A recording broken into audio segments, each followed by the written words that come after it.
frères et sœurs, vous tous qui nous regardez, soyez les bienvenus à l'église de Sarléas, cette église virtuelle que nous vivons différemment depuis le confinement, déconfinement. Mais je suis heureux de pouvoir vous dire que nous allons reprendre les cultes à l'église, en vrai. Nous allons pouvoir nous retrouver ensemble, bien sûr en respectant le protocole, tout ce qui nous est imposé par les autorités, la distanciation, le port du masque, le gel, le sens de circulation. Et il y aura aussi un nombre de places limité. C'est pour cela que, avant de venir au culte à chaque dimanche, nous allons reprendre que le dimanche matin, mais à chaque dimanche, il faudra s'inscrire pour pouvoir réserver sa place, pour que nous puissions nous organiser voilà, comme il faut pour les places et pour respecter tout cela voilà, avec le plus de sérieux. Et c'est pour cela qu'il n'y a aucune crainte à venir, à revenir. Et vraiment, ne vous privez pas, ne vous privez pas de la communion fraternelle, ne vous privez pas de la grâce de Dieu. En tout cas, si vous préférez encore dans ce temps attendre, nous le comprenons et cela n'empêchera pas que vous puissiez, vous aussi, là où vous êtes, chez vous, que vous puissiez recevoir la grâce de Dieu pour pouvoir avancer. Et nous continuerons encore pendant un temps et même voilà, par la suite, je pense que c'est bien de pouvoir continuer ces vidéos que nous faisons, que nous partageons, pour que justement, pour diffuser la parole de Dieu et pour que l'église de Sarlat soit aussi davantage visible. Donc nous continuerons par la suite à alimenter cette chaîne. Voilà, et, nous allons prendre maintenant un chant qui nous parle de justement ce qu'il y a dans la maison de Dieu.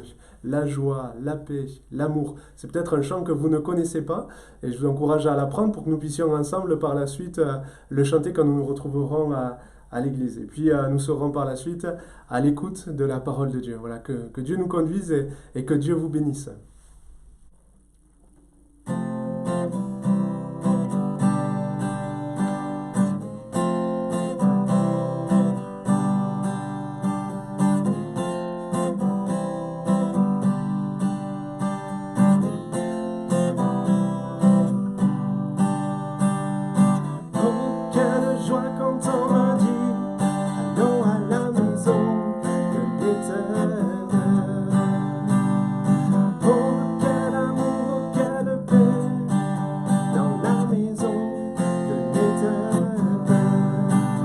Il y a l'amour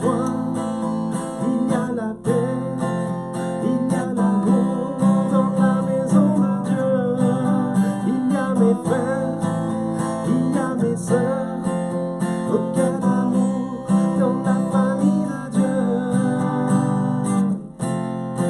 de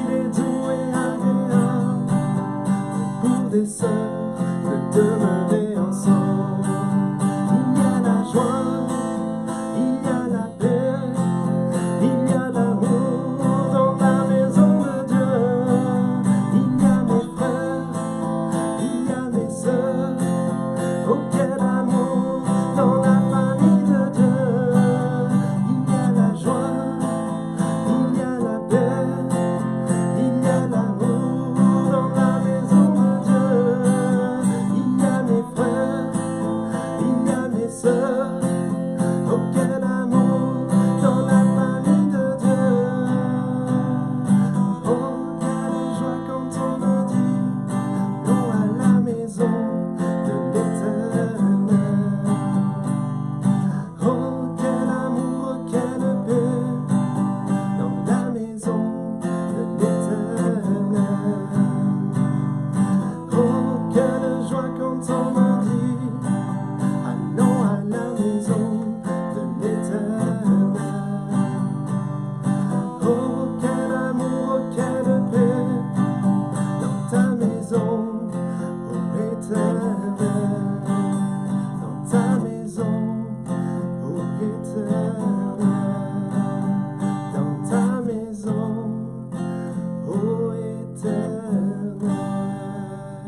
Amen. Voilà, je vous invite maintenant à ouvrir la Bible, la parole de Dieu, dans l'évangile de Jean, chapitre 21, verset 25. Le dernier verset de l'évangile de Jean, Jean, chapitre 21, verset 25. Jésus a fait encore beaucoup d'autres choses. Si on les écrivait en détail, je ne pense pas que le monde même pourrait contenir les livres qu'on écrirait. Amen. Et il en va de même de chacune de nos vies.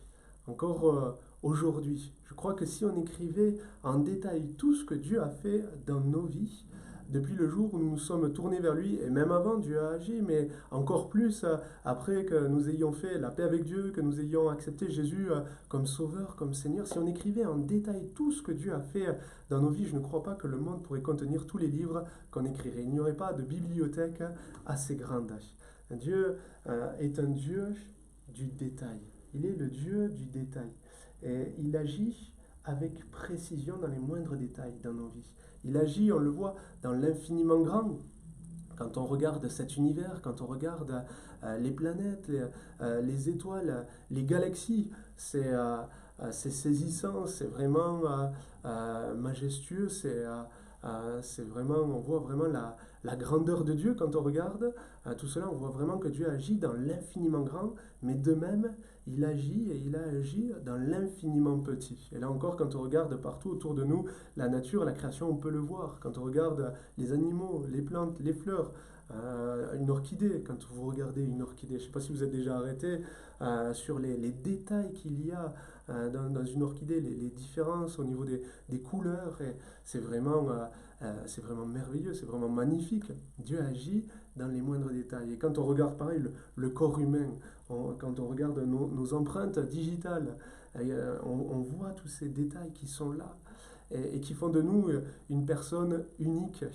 Et quand on regarde voilà, les choses que l'on peut voir, mais quand on regarde aussi ce que l'on ne peut pas voir avec à l'œil humain, mais aujourd'hui avec tous les appareils, microscopes, tout ça, c'est aussi merveilleux. Quand on regarde l'ADN dans le corps humain, c'est formidable, tous ces détails que l'on peut voir, tous ces détails que l'on peut apercevoir, c'est extraordinaire. Dieu agit dans les moindres détails, il est le Dieu du détail.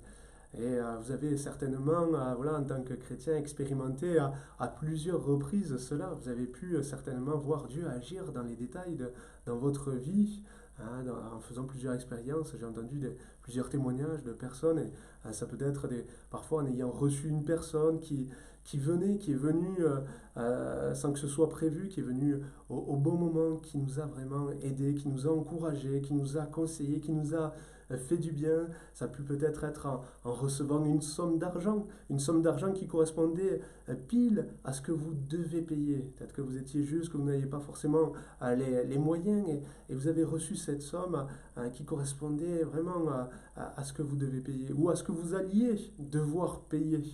C'est des témoignages qu'on a déjà entendus. C'est Dieu qui agit dans les moindres détails de nos vies comme ça pour nous aider. Et je me rappelle d'un témoignage, je me rappelle d'une expérience que j'ai pu faire quand j'étais conducteur de bus. J'étais parti en Angleterre amener un groupe, un groupe d'élèves avec un grand bus, un bus de 13 mètres, 60 personnes dedans. Et alors qu'on était parti dans le centre de Londres visiter, on était sur le retour, c'était la fin de la journée, on revenait. Et puis là au tableau de bord, je vois le voyant de l'essence s'allumer. Alors moi je me suis dit, ça va aller, il nous reste encore, on n'était pas très loin, et je me suis dit, il va nous rester encore une possibilité de faire 50, 100 km, un peu comme dans les voitures. Mais en fait, un détail que je ne savais pas, que mon patron avait oublié de me dire, c'est que sur ce bus-là, quand le voyant d'essence s'allumait, ça signifiait qu'il n'y avait plus d'essence, que c'était fini, que c'était terminé. Et c'est ce qui s'est passé, c'est ce que j'ai expérimenté par la suite, juste après le bus s'est arrêté.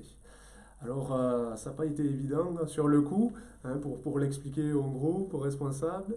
Et puis, voilà, pour trouver une solution, je transpirais intérieurement, je ne le montrais pas, mais ce n'était pas évident pour moi. Mais dans ce moment-là, dans cette situation, j'ai pu voir vraiment Dieu agir dans les moindres détails.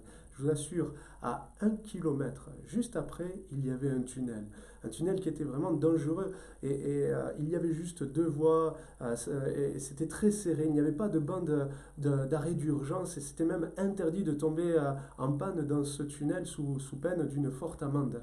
Justement à cause que c'était tellement dangereux et que ça aurait bloqué tout le monde. Il y avait ce tunnel qu'on devait prendre qui était à 1 kilomètre. Mais juste avant, il y avait une station d'essence. Une station d'essence où j'ai pu aller avec un petit bidon de 5 litres. Voilà, je vous laisse imaginer le nombre d'allers-retours que j'ai pu faire pour remplir le réservoir. Moi, je ne l'ai pas rempli en entier, mais juste ce qu'il fallait pour pouvoir redémarrer. Il y avait cette station de service qui était juste un peu avant, et qui m'a permis de pouvoir voilà, avoir de l'essence et pour redémarrer, parce que sinon il fallait appeler l'assurance, avoir une dépanneuse, et je vous laisse là imaginer le coût. Et moi, avec ma conscience professionnelle, je voulais faire tout pour limiter les frais. Donc, il y avait cette station d'essence qui était là. Et juste encore un peu avant, à 500 mètres, il y avait une station de métro où le groupe avec les responsables ont pu aller pour voir, et ils ont pu prendre le métro dès qu'on s'est arrêté pour ramener les enfants, les élèves dans les familles, et pour qu'ils puissent rentrer au plus vite. Et moi, pendant ce temps, j'ai fait voilà, les allers-retours jusqu'à la station d'essence. Mais le détail qui m'a vraiment interpellé, qui m'a fait prendre du recul sur cette situation, et qui m'a vraiment ouvert les yeux et montré que Dieu était au contrôle, c'est que sur ce trajet que je faisais pour, voilà, quand j'allais avec mon petit bidon chercher l'essence, c'est qu'il y avait une église qui était sur le même trajet, et qu'au même moment, il y avait une réunion. Et j'entendais des chants, j'entendais les cantiques, j'entendais des louanges, on les entendait jusque dans la rue. Et ça m'a vraiment encouragé à ce moment-là, ça m'a vraiment fait du bien, ça m'a interpellé, ça m'a arrêté, ça m'a vraiment fait lever les yeux vers le ciel et montrer que Dieu était là dans ma galère, qu'il était avec moi et qu'il m'aidait et qu'il me soutenait. Mais voilà, j'ai vu vraiment tous ces détails et j'ai vraiment rendu grâce à Dieu. Ça peut paraître pas grand-chose, mais croyez-moi, quand on est dans des difficultés, même matérielles, professionnelles comme cela, hein, quand on arrive quand on arrive à s'en sortir pas trop mal, ça soulage. Et voilà, donc une des expériences, voilà, c'est sur le plan matériel, professionnel, mais il y a tant d'autres expériences qu'on peut faire aussi sur le plan spirituel avec Dieu, où Dieu nous parle, où Dieu agit au temps opportun, au moment, au temps fixé, et dans les moindres détails, parfaitement. Matthieu chapitre 10, verset 29, ne vend-on pas 2 passereaux pour un sou? Cependant, il n'en tombe pas un à terre sans la volonté de votre Père. Et même les cheveux de votre tête sont tous comptés. Ne craignez donc point, vous valez plus que beaucoup de passereaux. Les cheveux de votre tête sont tous comptés par Dieu. Dieu en connaît le nombre. Cela nous montre combien Dieu est attentif à nos vies, à tout ce qui se passe dans nos vies, dans les moindres détails. Et rien ne lui échappe. Et ce qu'il veut, c'est vraiment notre bien. C'est vraiment nous aider, c'est vraiment nous conduire et nous diriger. Ça a de quoi nous rassurer. Ne craignez donc point. Ne craignez pas. Vous n'avez rien à craindre. Vous savez que quand vous avez fait la paix avec Dieu, que quand vous avez accepté Jésus comme Sauveur, Seigneur, que vous êtes enfant de Dieu et que vous êtes dans la main de Dieu. C'est pas moi qui le dis, c'est le Seigneur, c'est sa parole qui nous le dit. Nous sommes dans la main de Dieu et rien ne pourra nous ravir de sa main. Dieu fait concourir toutes choses à notre bien. Et c'est pour ça qu'on peut vraiment avoir cette assurance qu'il est celui qui est au contrôle dans les moindres détails. Gloire à Dieu. Merci Seigneur. Dieu est le Dieu du détail. Il agit dans les moindres détails, il voit les détails de nos vies et il voit aussi ce que nous pouvons faire, soit en bien, soit en mal, dans les moindres détails aussi. Matthieu chapitre 10, verset 42. Et quiconque donnera seulement un verre d'eau froide à l'un de ses petits, parce qu'il est mon disciple, je vous le dis en vérité, il ne perdra point sa récompense. Quiconque donnera seulement un verre d'eau froide. Cela signifie que les moindres détails que nous pouvons faire pour Christ sont vus aux yeux de Dieu. Cela a de la valeur aux yeux de Dieu, même si ça peut paraître insignifiant à nos yeux. Qu'est-ce qu'aujourd'hui peut représenter un verre d'eau froide pour nous? pour agir, pour faire du bien autour de nous. Un verre d'eau froide, ça peut être un appel à un frère, à une sœur, à une personne âgée que l'on sait isolée, qui est dans le besoin. Ça peut être un message, ça peut être une visite, une prière pour votre pasteur, pour quelqu'un qui, voilà, une situation que vous connaissez. Vous voyez, ça peut paraître petit, ça peut paraître pas grand-chose, mais tout cela, Dieu le voit. Et ça a de l'importance aux yeux de Dieu. Et il y aura des conséquences, de merveilleuses conséquences, des récompenses. Ce n'est pas pour les récompenses que l'on fait du bien, ce n'est pas pour les récompenses que l'on sert Dieu, mais ça nous encourage quand même. Dieu nous le montre, Dieu nous l'indique pour nous montrer qu'il y aura de bonnes conséquences et que Dieu voit, que Dieu enregistre toutes choses dans les moindres détails, voyez. Même si ce n'est pas vu par les hommes, ce que vous pouvez faire dans le secret, ce que vous pouvez faire qui peut paraître petit, Dieu le voit quand c'est fait pour lui. Et voilà, tout le bien que vous pouvez faire autour de vous quand c'est fait pour Dieu, Dieu le voit. Dieu voit toutes les bonnes œuvres dans les moindres détails, mais il voit aussi les mauvaises. Dans 1 Roi chapitre 22, on peut voir cela. On voit un roi qui était roi d'Israël, mais qui s'était détourné de Dieu et qui faisait le mal aux yeux de Dieu, qui était dans la désobéissance, qui ne plaisait pas à Dieu. À un moment donné, ce roi va vouloir engager une bataille, et dans ce combat, il va chercher à se déguiser, peut-être pour voilà, avoir plus de chances de s'en sortir. Il a voulu se déguiser, et alors qu'il était là dans le combat, dans la bataille, peut-être fondu dans la masse comme un simple soldat. La Bible nous dit dans 1 Roi chapitre 22, verset 34, « Alors un homme tira de son arc au hasard. » Au hasard. Mais nous croyons en tant que chrétiens que le hasard n'existe pas. Que même toutes ces situations, nous pouvons dire, ah, comme par hasard, quelle coïncidence. Mais nous croyons que voilà, Dieu est derrière et que Dieu conduit à toutes choses. Il écrit, alors un homme tira de son arc au hasard et frappa le roi d'Israël au défaut de la cuirasse. Le roi dit à celui qui dirigeait son char, tourne et fais-moi sortir du champ de bataille car je suis blessé. Au défaut, vous voyez, il y a un homme qui a tiré au hasard, mais cette flèche a été conduite par Dieu au défaut de la cuirasse. Parce que cet homme avait fait le mal aux yeux de Dieu, et parce qu'il ne s'était pas repenti, et parce qu'il n'avait pas changé, il y a eu une conséquence, une condamnation.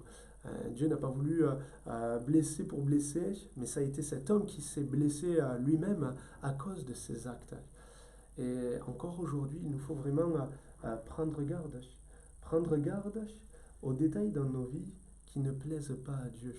Parce que quand on pêche, et quand on pêche volontairement, quand on perdure, quand on résiste, quand on est dans la désobéissance, il y a des conséquences. Et Dieu voit toutes choses, même dans les moindres détails, de ce que nous pouvons faire de mauvais. Parfois certains disent, oh, mais c'est pas grand-chose, c'est un petit mensonge, c'est une petite désobéissance, c'est un petit compromis, c'est pas grand-chose. Non, mais Dieu le voit. Et Dieu ne peut excuser, Dieu ne peut justifier, Dieu ne peut traiter le péché à la légère. Non, ça a coûté cher, très cher, trop cher à Dieu. Ça a coûté le prix de son Fils unique à la croix. Jésus-Christ a donné sa vie, son sang a été versé pour tous nos péchés. Et il n'y a pas de petits, de grands péchés, il y a le péché. Et Dieu a tout accompli, a payé le prix pour que nous puissions être sauvés, que le péché soit ôté de nos vies, de nos cœurs, et pour que nous puissions marcher dans la sainteté. Jésus-Christ a tout accompli pour cela. Et c'est pour cela qu'il n'acceptera pas, que Dieu n'acceptera pas que nous traitions à la légère le péché, que nous l'excusions sous prétexte qu'à nos yeux, c'est petit. Aux yeux de Dieu, le péché n'est pas petit. Ecclésiaste, chapitre 10, verset 1er, les mouches mortes infectent et font fermenter l'huile du parfumeur. Un peu. Un peu de folie l'emporte sur la sagesse et sur la gloire. Oui, un peu, c'est pas beaucoup. Un peu de folie l'emporte sur la sagesse. Les mouches mortes, à côté de l'huile du parfumeur, ça peut paraître être un détail petit, mais ça fait tout fermenter. Et dans nos vies, il y a des choses, si on les accepte, si elles sont en contre-indication avec la parole de Dieu, elles feront tout fermenter. Un peu de folie, un peu d'orgueil, un peu de paresse, un peu de sommeil, un peu d'assoupissement, un peu croiser les mains pour dormir, et la pauvreté te surprendra comme un rôdeur, et la disette comme un homme en armes. Dans la vie chrétienne, il y a des détails auxquels il nous faut vraiment prêter attention. Ça a coûté cher à David, cet autre roi que nous trouvons dans l'Ancien Testament. C'est le deuxième roi d'Israël. Et quand il a été roi, il a voulu ramener l'arche de l'Alliance. On trouve ce passage dans 2 Chroniques, non, dans 1 Chronique chapitre 13. Vous pourrez relire ce passage. Dans 1 Chronique chapitre 13, on voit David qui, alors voilà, qui venait prendre ses fonctions de roi, va vouloir ramener l'arche de l'Alliance. Parce qu'on ne s'en était pas préoccupé du temps de Saül. Mais lui, il y apportait de l'importance parce que l'arche de l'Alliance symbolisait la présence de Dieu. Et ce que David voulait, c'était vraiment voilà, que la présence de Dieu soit là, dans sa vie, au centre de sa vie, au centre de son ministère, son service, en tant que roi, au sein de la ville où il était, à Jérusalem. Et il va vouloir la faire venir, mais il va mal s'y prendre. Il y avait une très bonne intention, mais il y a eu une très mauvaise réalisation. Il n'a pas prêté garde aux détails que Dieu indiquait dans sa parole. Il va la faire revenir de la même manière que les ennemis du peuple de Dieu l'avaient renvoyée. À un moment donné, les ennemis du peuple de Dieu avaient volé l'arche de l'Alliance, puis ça s'était mal passé pour eux, et puis ils l'avaient renvoyé sur un char neuf tiré par des bœufs. C'est exactement de la même manière que David va la faire revenir sur un char neuf. Mais ce n'était pas comme cela qu'il fallait agir. Et ça va coûter cher à David. Ça va coûter la mort d'un homme. Et David va être travaillé, il va avoir peur sur le moment, il va être irrité.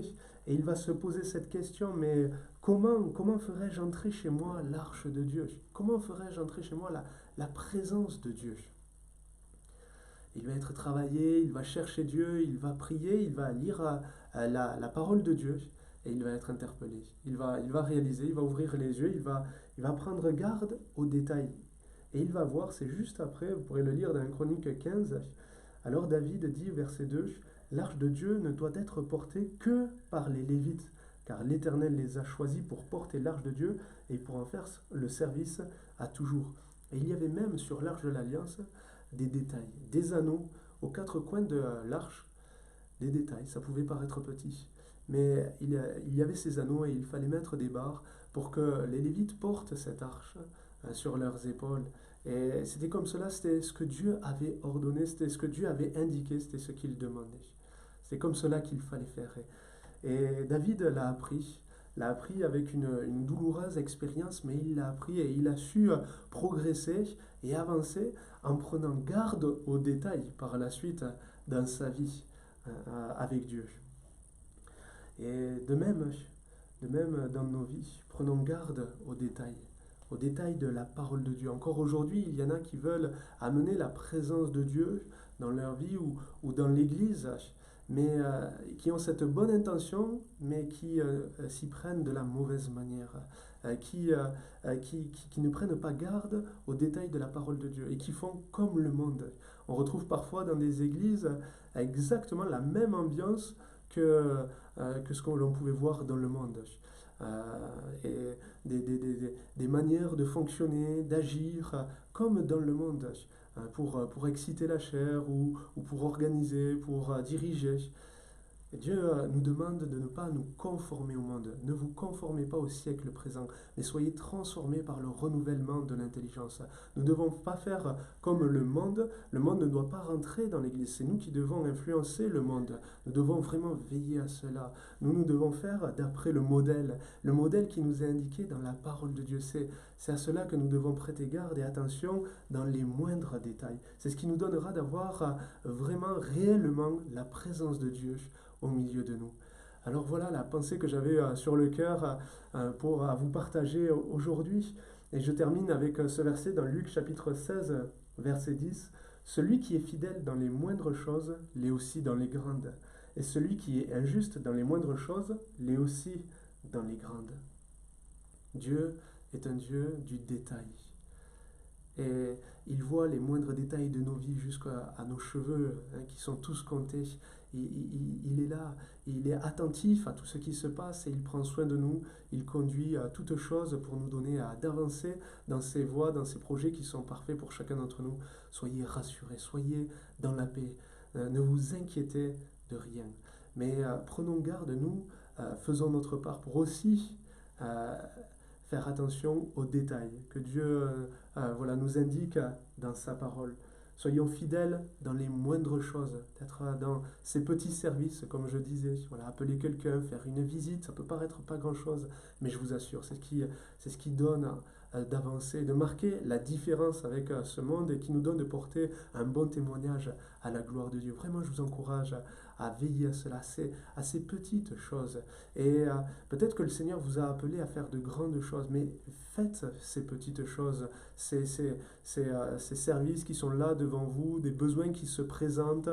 Soyez fidèles dans les petites choses et Dieu vous en confiera de plus grandes. C'est comme cela que Dieu fonctionne avec chacun d'entre nous. Alors mes frères et sœurs, que Dieu vous bénisse et je vous dis à très bientôt. Au revoir.